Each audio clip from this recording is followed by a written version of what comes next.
اللهم صل على سيدنا محمد وعلى آل سيدنا محمد وعلى أصحاب سيدنا محمد. اور خدا قرآن میں کیا کہتا ہے؟ اگر تم نے خدا کا حکم جاری کیا، زمین آسمان سے تم کو نعمتیں دوں گا. اب بتاؤ، یہ قرآن میں ہے.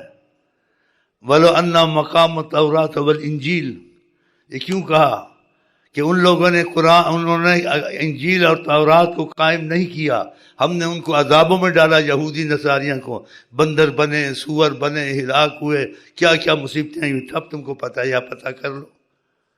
اس وجہ سے خدا رسول کے حکم کو قائم نہیں کیا.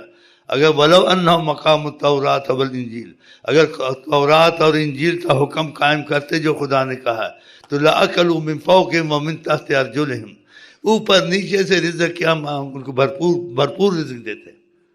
تو قرآن تو تورات انجیل سے بھی افضل ہے. تو اس کو اگر کوئی کام کرے تو آپ کو امان سب کچھ نصیب نہیں ہوگا. ایک مصیبت یہ بھی خدا نے، جب اللہ کے حکم کتاب میں قرآن میں آ جائے، یا کسی قوم پہ قرآن اتر انجیل نہ قائم کریں، تو اللہ تعالیٰ کے عذاب شروع ہو جاتے ہیں. اب جہاں اس چیز کو جاری کیا انہوں نے، یہ بل بنا رہے ہیں، ابھی بل بنائیں گے پھر قرآن کا حکم ہوگا کہ جب تک ہم لوگ تباہی ہو جائیں گے. انسان سوچے مصیبت رفع کیسے کرے.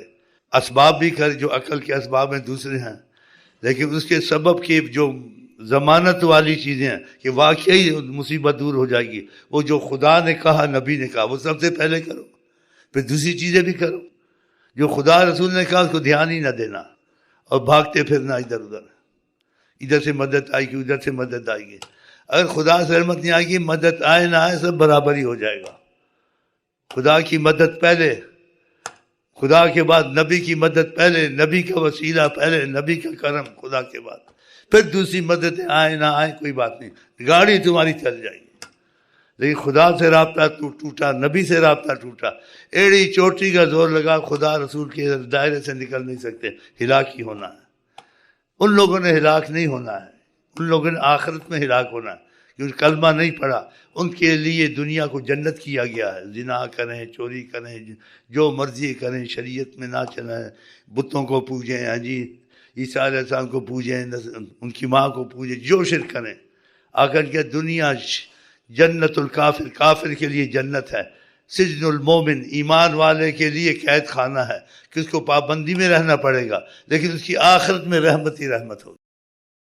اور ان کی دنیا میں جنت ہے. کچھ بھی کریں، دیکھو ان کے ملک میں کتنی چیزیں خدا نے دی ہیں، کھاتے ہیں، پیتے ہیں، عیش کرتے ہیں، شرک کرتے ہیں، خدا کا بیٹا بناتے ہیں، اور کیا کیا کرتے ہیں. اس کے باوجود تو ان کا مسئلہ علیحدہ ہے، ہمارا علیحدہ ہے. ہم کلمے والے ہیں، ہم محمد والے ہیں. اللہ کرے ہم سچے محمد والے بن جائیں.